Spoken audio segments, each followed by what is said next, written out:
What's going on, everyone? Welcome into a live Falcons mailbag as our questions are being answered live during our show, which traditionally airs every Thursday at 5 p.m. Eastern. I had to move it up one day because by the time you're watching this, I'm kind of enjoying a weekend trip to Canton, Ohio for the Pro Football Hall of Fame game and museum. So, with that being said, we can start to answer some of the questions you guys have for us during our live show. First question coming in from Draven. How's Brandon Dorlus been doing? Was very excited we grabbed him, but haven't heard much about him in training camp. So this question, or this answer, applies to not just Brandon Dorlus, but across the league. Rookie defensive linemen, edge rushers, they're not going to pop up much the first week or so of training camp because the pads don't come on until after the fourth or so practice. It's very difficult for any defensive lineman to get attention when the pads aren't on because they can't really make much contact. They're just kind of like bumping titties. But once the pads come on, then they can start to get some eyeballs on them because they can start to do their job. So early on, we haven't seen much of Brandon Dorlus. I did see that he was actually rotating in a little bit with the first team, kind of ahead of rookie Rukaroro. So that's something. But then the very next day, you saw more of Rook. So they're going to see coaches get a lot of different looks and personnel in, and don't read too much into, man, this guy was with the first team today, man, he's a starter. No, tomorrow he's with the second team, and they go back and forth, and after the first week or so, they start to get a better idea as to which guy is in which tier. Draven, appreciate your question, though. Jason Greenway, how likely is the Judon to the Falcons talk? CHAT for our friends at Game Time. Jason, and anyone else watching, I'm filming this on Wednesday, so hopefully it does not get dated. Sorry for the gong in the background. That's Chat Sports for you. But how likely is it? I'm not going to say it's got like a high probability of happening. The first thing that you need to see happen is the Patriots decide we're not going to reach a resolution, which I saw a report, I believe, from Diana Rossini that the Patriots had made a contract offer to Matthew Judon. So clearly, New England has some interest on their end for getting a deal done, which is a bit of a dampener because I thought we'd see more of a standoff that could result in a trade, but I put a percentage at like 10. I'm not even sure exactly how much interest the Falcons have in Judon specifically. Archangel, next one up, dude. Since we used to carry 3 backs, Bijan, Tyler, and Cordero Patterson, and it worked out fairly well, I'd say, why wouldn't it be reliable to work out now? And we're talking about a Bama back in Jace McClellan. Let me give you my best Colin Cowherd analogy.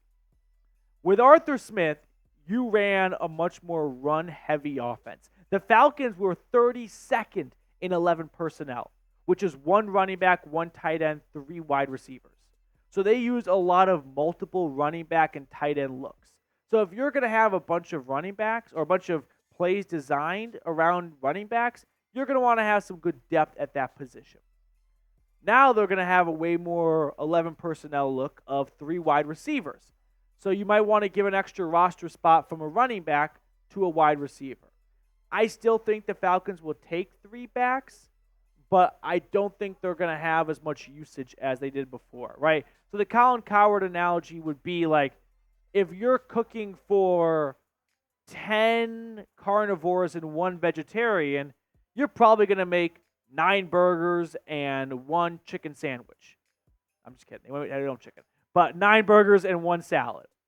If you now have 9 vegetarians and 1 carnivore, you're probably not going to make the same amount of burgers as you did before. So as the offensive scheme adjusts, the personnel should reflect that. You don't want to cram a circle into a square. And I don't want to see the Falcons do that by keeping the same personnel from a different regime that ran different plays. Does that make some sense? Mason B. Petey is visiting the Hall of Fame this week. Which current Falcons will eventually be inducted into Canton? First thing that pops in my head is Kirk Cousins. Now, with how many quarterbacks got in decades ago, compared to the quarterbacks today, like, part of my French, dog shit stats, like, the guys back then were throwing 1 touchdown every other week, and they're Hall of Famers. So when you go like stat for stat, Kirk Cousins will blow out a lot of current Hall of Fame quarterbacks out of the water. I think Kirk Cousins will be a Hall of Famer. I don't know if that's a hot take. I don't think he'll be a first ballot, but I think he will get into Canton. I just think he's been too consistent for too long at too high of a level to not get it. I think he's somewhat of this generation's like Phillip Rivers. Not quite as good as Rivers, but he's not far off. So I'll say Kirk Cousins, and defensively, I don't think Grady Jarrett's a Hall of Famer. Jesse Bates is probably not a Hall of Famer, although if he continues playing the way he did last year, he probably will make it, but I'll say Kirk. Now, speaking of just reaching the top of the game, what's your favorite Olympic event to watch? I love watching Olympic events that I usually don't consume during my normal sports habits. Like, I'm not interested too much in, like, I like obviously watching Team USA basketball, but like swimming all of a sudden becomes way more interesting to me. So let me know your favorite Olympic event to watch. I'll put in a little bit of a sneaky one in there, like a little sand volleyball action, some Misty May Trainer. That's going to get some eyeballs. Not in a pervy way, but in a good sports way. Grand Limousine. Should we be concerned to start the season without a proven edge rusher? Yeah. Like, when it's the off season, you can kind of look at everything half glass full and be optimistic. And if anyone says to the contrary, you just kind of toss them off as a hater. And I don't want that negativity. I want to be an upbeat fan. And I operate somewhat the same way. But then when the season starts and if there's an issue at pass rusher, that same person that told you that issue before the season, you don't really care that they were right before, because now you're all in the same boat of crap. So I think there should be some concern. I don't think me saying that's going to really spark a whole lot, though, because if I end up being right, no one's going to care. No one wants to listen to the guy that was right about something negative, right? No one's going to praise the astronomer that tells you, hey, I said a meteor was coming. Like, no one's going to be like, oh, on the last day of Earth, let's all praise the astronomer for being right about that. So, no, I don't think that saying right now that we should be concerned about it is going to do a whole lot of good. But deep down, I am. Henry, next one up in the show. Is there a UDFA who could surprise us this year? Good question. UDFA that can surprise the Falcons this year. Let me just look up all the UDFAs. That way I don't forget one. There wasn't one that really caught my eye too much. Like, maybe I've seen some good stuff about a DB, Jaden Price. That'd be my only suggestion. I'll go with Jaden Price. The Falcons, they did not get a very good UDFA class. Not that anyone gets a stellar class, but I never thought any of the UDFAs they got were some serious snags. Next question rolling in from Rel 804 Virginia. What are the chances of Atlanta going out and getting a receiver and a defensive end that's looking for new contracts? Low on the wide receiver. Now, they just brought in James Washington, which I think was actually a bit of a seismic move because it showed, hey, we're going to have a lot of wide receiver packages, like heavy 3 wide receiver sets. Rondale Moore has primarily been running with the second-team offense, every so often getting the call up to the first-team offense. So I think there are some concerns that after Drake London and Darnell Mooney, there's a drop-off. I think adding what's-his-face from the Pittsburgh Steelers will satisfy that need, James Washington.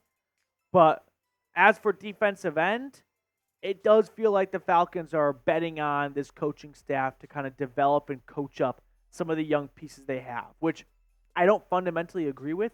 If they had drafted Michael Penix to start this year, sure, yeah, like you're probably not really in a major win playoff mode with the rookie quarterback.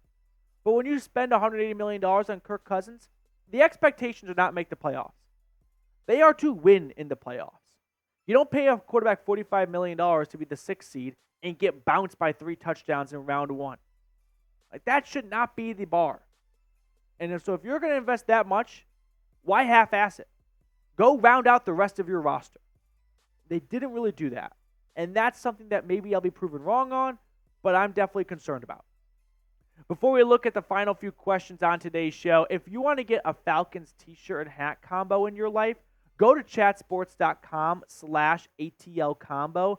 I put that link in the comments and description of today's video. Re-up your Falcons wardrobe a little bit, but also saving some money because it's 45% off at chatsportscom ATL for this hat t-shirt combination. Dat one Falcons fan, next one up on the show. After hearing what Arthur Blank had to say about the Penix pick, do you feel better about the decision to draft him? No.